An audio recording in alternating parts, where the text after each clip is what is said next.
राम राम साहब। सबसे पहले तो मैं स्वर्गीय वीरेंद्र जी को श्रद्धांजलि अर्पित करना चाहता हूं। आज वीरेंद्र जी के मूर्ति का अनावरण, वीरेंद्र धाम के शुभारंभ के अवसर पर कार्यक्रम के मुख्य अतिथि पूर्व उप मुख्यमंत्री सचिन पायलट साहब, हमारे परिवार के मुखिया हेमाराम जी चौधरी साहब, सम्मानित साधु संत और लाखों की तादाद में आए हुए बाड़मेर और बाड़मेर के अड़ोस पड़ोस के क्षेत्र से किसान भाई और नौजवान साथियों, माताओं बहनों, बाड़मेर जिले के अंदर विषम परिस्थितियों में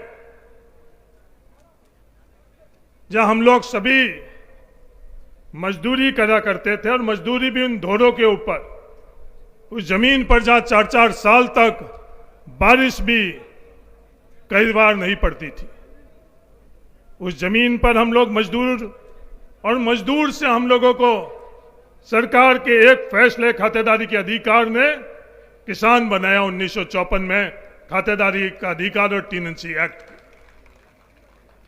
वहां से हमारा सफर शुरू हुआ। बाड़मेर जिले के अंदर चौधरी रामदान जी ने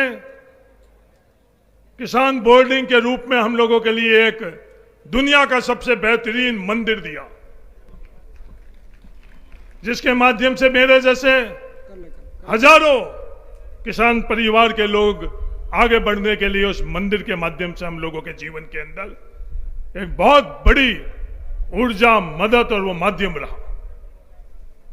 इस अवसर पर मैं स्वर्गीय रामदान जी को भी बहुत बहुत श्रद्धांजलि अर्पित करना चाहता हूं। आज उनके कारण ही हम इस स्टेज पर खड़े हैं और आप सब लोग इस पंडाल में। मैं इस अवसर पर अगर स्वर्गीय मूलाराम जी धतरवाल साहब को, चौधरी साहब को अगर याद नहीं करूं तो शायद मैं ये समारोह अधूरा रखूंगा। मूलाराम जी धतरवाल साहब हेमाराम जी के पिताजी थे, इस क्षेत्र के बायतू क्षेत्र के बड़े चौधरी थे और उस वक्त भी सामाजिक कार्यों के अंदर और समाज सुधार के अंदर अग्रणीय थे। बीकी देवी जी, हेमाराम जी की पत्नी डॉक्टर सरोज,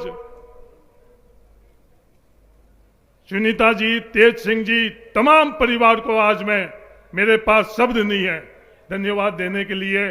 साधुवाद भी शब्द कम पड़ रहा है।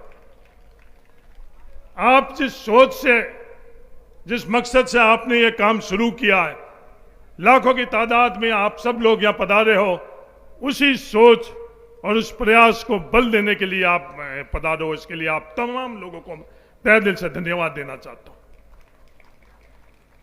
जहां तक मेरी समझ है, राजस्थान में नहीं, हिंदुस्तान के अंदर किसी किसान परिवार ने इस तरह का संस्था और इस तरह के भवन का निजी तौर के ऊपर निर्माण नहीं किया है।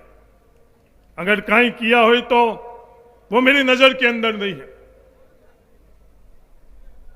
इस भवन के माध्यम से बाड़मेर जिले और उसके आसपास के 36 कौम के जरूरतमंद छात्र योग्य बनेंगे और सक्षम बनेंगे, अध्ययन करेंगे, संस्कार प्राप्त करेंगे।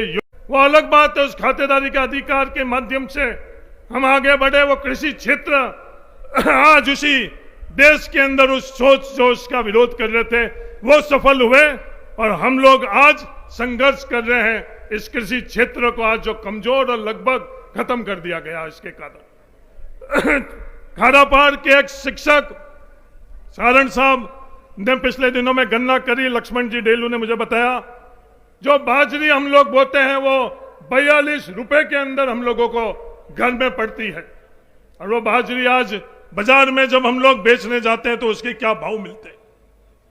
जिस तरह से ये कृषि क्षेत्र खत्म किया गया, उसी तरह से आज ये प्रयास किया जा रहा है किसान के और गांव से योग्य बच्चे जो किसान बोर्डिंग और वीरेंद्र धाम से योग्यता के माध्यम से इस देश के अंदर, इस व्यवस्थाओं के अंदर हिस्सेदार और भागीदार बने, उनको कैसे रोका जाए।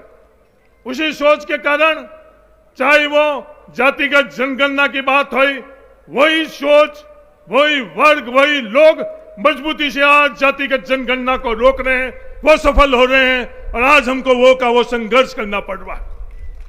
आज 21% के जगह 27% जो आरक्षण है वो हमारा हक है, कोई हम लोग भीख नहीं मांग रहे हैं, पर उसके लिए भी हमको संघर्ष करना पड़ रहा है।